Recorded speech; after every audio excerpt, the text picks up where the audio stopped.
John, we got a telegram from some lady friend of yours, a Bonnie something or other. Something you ain't telling me?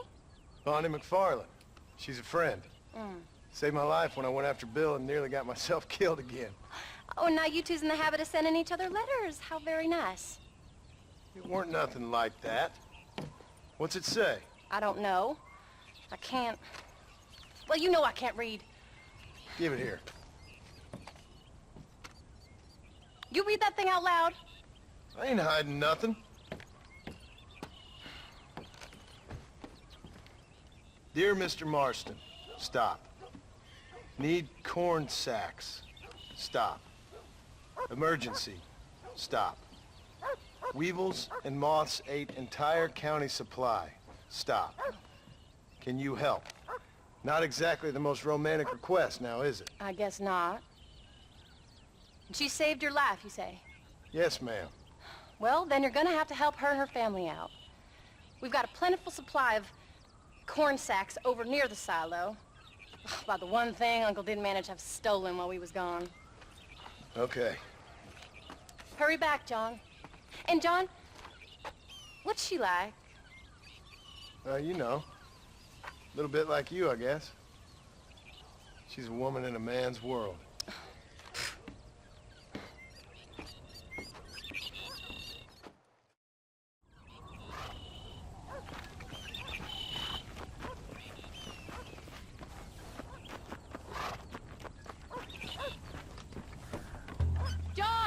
Wait!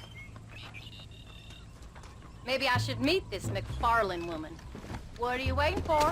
We better hurry.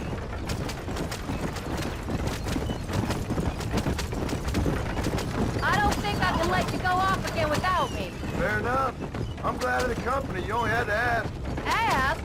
I was waiting for you to ask me. I thought you'd want to keep an eye on the boy. Oh, while you were off cavorting with cowgirls in the next county? I don't think so, John Marston. You only just got home. That Jack has seen enough of me for a lifetime. So, is she married? This Bonnie McFarland? No. What does she look like? I don't know. Pretty normal, I suppose. Normal? What? Normal like me? No. Normal as in 2 eyes, mouth, nose, that kind of normal. Besides, ain't no woman fine as you. A little flattery. Now we're finally getting somewhere. If you find yourself in a hole, the first thing to do is stop digging. Another pearl of wisdom from John Marston. I sure do miss those. I never took you for the jealous type, Abigail. I ain't jealous so much as curious. You heard what she wrote. It's just some corn. She saved my life, and she was decent enough to me, so I owe her this much at least. How did she save your life anyway? She found me half dead on the side of the road and took me to the doctor. Most folks would have left me there. Half dead from what? Bill didn't take so kindly to me visiting unannounced. Bill never did like surprises. How was he? Same as he was when we left. Angry and dumb. Taking his revenge out on the world. People down there was really scared of him. Of Bill? You gotta be kidding me. He was only frightening if you was afraid of dumb fools. Bill weren't so bad, but when Dutch went crazy, Bill took it hard. For a while, we all thought we'd found something right. A better way to live, but it was just a lie. So you saw before they did. Maybe. But they was still kind of a family. A family that left you for dead. You knew the truth, John, and they hated you for it. Where'd they take you? Who? Those government bastards. Where did they hold you and Jack? I ain't sure. They kept their eyes covered there and back. Can't have been too far from here, though. They treat you right? It ain't the first time I've had a gun to my head, John. You're forgetting your marriage proposal. Very funny.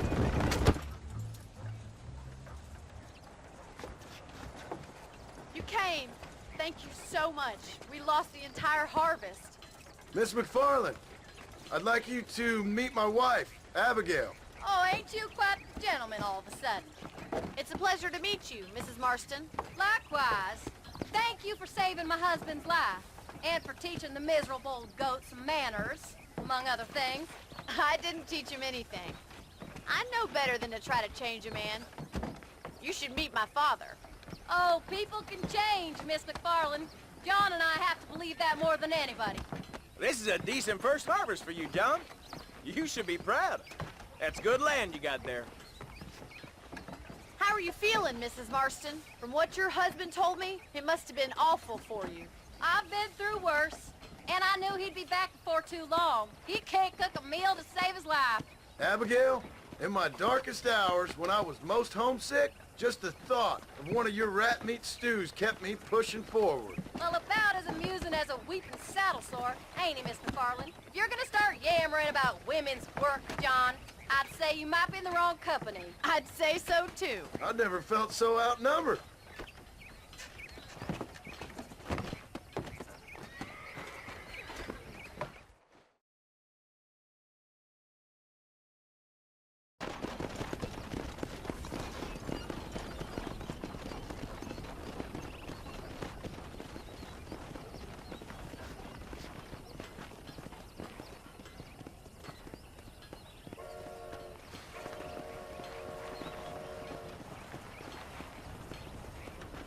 Ma'am?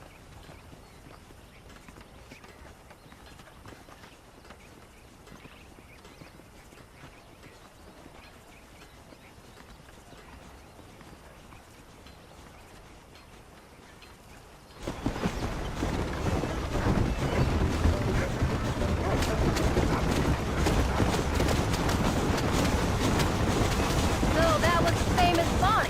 That was her, all right. She's pretty. She's normal, like I said. Well, you always wanted to be a rancher. I'd have thought she'd be just your thing. The perfect rancher's wife, if I ever saw one. I already got a rancher's wife. I'm only teasing. I like her, and I'm glad she saved your life. Most of the time, anyway. The McFarlands are good people. She did blush redder than a shepherd's sunset when she saw you, though. I have that effect on women. You've clearly had one too many blows to the head. You ain't wrong about that, Mrs. Marston. That's quite a ranch they got there. That'll be us someday. As soon as we get back on our feet. I don't know, John. How many times can we start again? An outlaw and a working girl. We ain't exactly farmers. We are now. We're getting that right. It's over. Do you really believe that? We have to. It's the only way we'll ever have a future. The life we led, that doesn't go away. It's never over. You think those government men are just gonna leave us alone now? The old gang's dead. I did what they asked. That's it? A life to try, forget? We're back together, ain't we? Till they decide you owe them something else. Sometimes I think I was the stupid one for believing I could get out. Maybe Doug, Bill, and Javier were just being honest with themselves. You ain't perfect, John, and I sure ain't. But you're better than they are, than they were. Maybe we can't change. But we gotta try, for Jack's sake. Even if we have to start again 100 times. It's better than going back to what we were. How's Jack doing? Angry, upset. He's been through a lot. I hope he's gonna be all right. It's gonna take time. For a while, his world was safe, normal even. Then it got turned upside down again. He ain't saying much about it. I've tried to talk to him, but how do you explain any of it? What do you say when he asks about Uncle Bill and Uncle Dutch? They were family when he was a little boy. He hides away in those books of his. Wouldn't you? It ain't like the real world's done him many favors. He's just been kidnapped. He grew up with the gang. That's no life for a boy.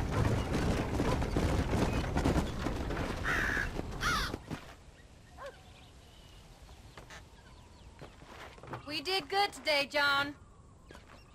I guess I better go fix us something to eat.